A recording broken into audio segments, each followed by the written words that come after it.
I am the Tofu Golem. Please enjoy the video. You'll start by opening Settings and going straight to Accessibility. This is where color controls live. Once there, find Color Correction or Color Inversion Settings and tap to view options. Make sure you're on a stable screen and your phone isn't in power saving because those modes can lock color. If prompted, allow the accessibility toggle. This grants permission to change display output. Once enabled, you can experiment with correction profiles to move away from black and white.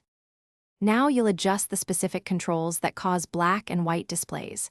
If color correction is active, set it to none or pick a natural profile. That removes filters.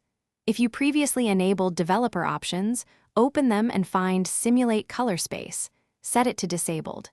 Make small tweaks and observe photos or a colorful app to confirm colors return.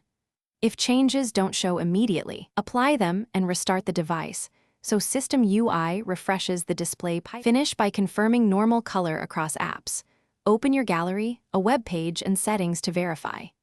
If the phone remains black and white, reboot into safe mode to check for third-party apps that enforce monochrome.